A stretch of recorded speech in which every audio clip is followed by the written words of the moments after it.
నేనున్నానని అంటూ ధైర్యం ఇచ్చి చేయూతనిచ్చి ఆదుకునే వ్యక్తి.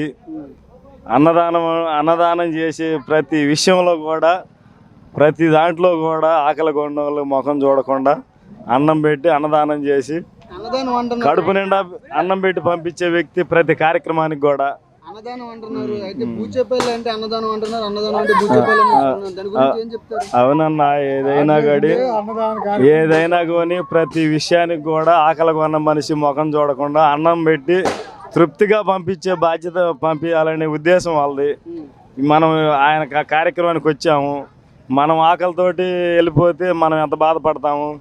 అలాంటి వాళ్ళకి అన్నం పెట్టి సృష్టిగా మన కోసం వచ్చారు కాబట్టి మన మీద అభిమానంతో వాళ్ళకి సృష్టిగా అన్నం పెట్టి వాళ్ళ రుణం తీర్చుకోవాలనే ఉద్దేశంతో ప్రతి వాళ్ళకి అన్నం పెట్టి పంపిస్తాడన్న. లోకల్ నాన్ లోకల్ అంటున్నారు. లోకల్ నాన్ లోకల్ ఎలక్షన్లో సంబంధం లేదు కదా. ఇప్పుడు ఎవరైనా వ్యక్తి చేసే వ్యక్తి కావాలి కానీ లోకల్ నాన్ లోకల్ ఏంటంటే అసలు. అవునన్నా, ఇప్పుడు నాన్ లోకల్ అంటే ఇప్పుడు ఆమె ఓడిపోయిందంటే ఈ లోకల్లో ఉండదు, వెళ్ళిపోద్ది వాళ్ళ ఊరోళ్ళు.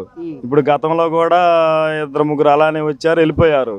కానీ ఇక్కడ స్థానికంగా ఎన్నిసార్లు ఓడిపోయినా గెలిచినా స్థానికంగా ఉంటూ కార్యకర్తలకి వెన్నుదన్నుగా ఉంటూ కార్యకర్తల మేలు చూసుకుంటూ గెలిచినా ఓడినా పార్టీని బ్రతికిస్తూ ఇక్కడ పార్టీ కోసం కష్టపడే వాళ్ళని కాపాడుతూ వచ్చేవాడు శివన్న.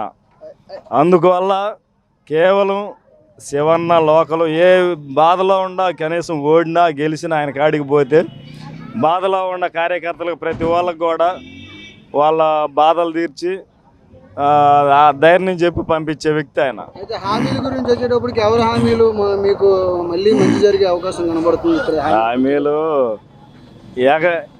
ఎగ్గొట్టాలనే ఉద్దేశం ఉన్నోడు 76 హామీలు ఇస్తారన్న. కరెక్ట్గా చేయాలనే ఉద్దేశం గల్లోడు 1-2 హామీలే ఇస్తారు. గతంలో రుణమాఫీ హామీ ఇచ్చాడు, ఎంత మాత్రం చేశాడు ఆయన? రుణమాఫీ 2 కిస్తీలు 3 కిస్తీలు ఇచ్చారు, ఇంక చేతులు ఎత్తేసారు. జగన్ అన్న ఇచ్చిన హామీల్లో ఒక్కటి కూడా నెరవేర్చకుండా ఏమన్నా ఉన్నాడా?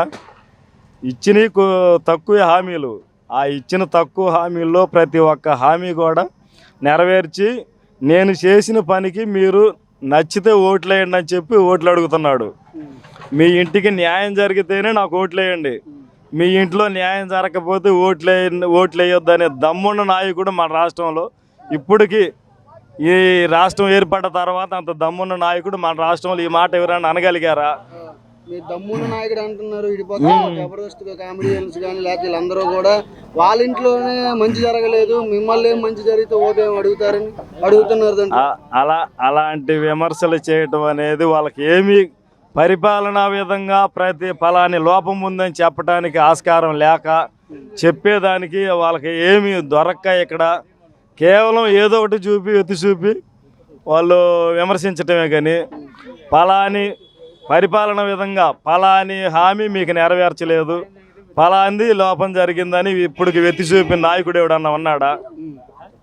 ఏదో కుటుంబ పరంగానో ఏదో కొన్ని చిన్న కలహాలంటూ వాటిని ఎత్తి చూపి వాటిని పబ్బం గడుపుకోవడానికి ఆలోచన చేస్తున్నారు. కానీ కనీసం ఫలాని లోపం ఉంది పరిపాలన విధంగా, ఫలాని పేదవాడికి మేలు జరగలేదని చెప్పగలిగే ధైర్యం పవన్ కళ్యాణ్ కానీ చంద్రబాబుకి కానీ ఇక్కడ నిలబడ్డ లక్ష్మికి కానీ ఉందా?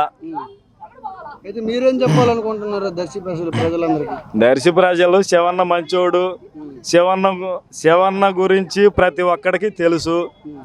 లోకల్గా ఉండే మనిషి, ఏ బాధలు ఇబ్బందులు ఉన్నా పోయినా కానీ ఆదుకునే వ్యక్తి. శివన్నను గెలిపించుకుంటే మనకు అందుబాటులో ఉంటాడు. ఇప్పుడు దర్శిలోనే మనకు అందుబాటులో లక్ష్మి నాన్ లోకలు. ఆమెకి ఓడిపోతే ఎక్కడ ఉంటుందో తెలియదు, గెలిచినా కానీ ఎప్పుడో 6 నెలలకు 3 నెలలకు ఒకసారి వచ్చేవాళ్ళే. కానీ ఇక్కడికి డైలీగా ఇక్కడ ఉండే పరిస్థితి అయితే లేదు. వాళ్ళ బిజినెస్లు, వాళ్ళ హాస్పిటల్, వాళ్ళ వ్యవహారాలు చూసుకుంటారు. శివన్న ఎప్పుడు మనకి ఇక్కడ మన కుటుంబ వ్యక్తిగా అందుబాటులో ఉంటాడు. మొత్తం శివన్నను ఆదరించమని నా విజ్ఞప్తి.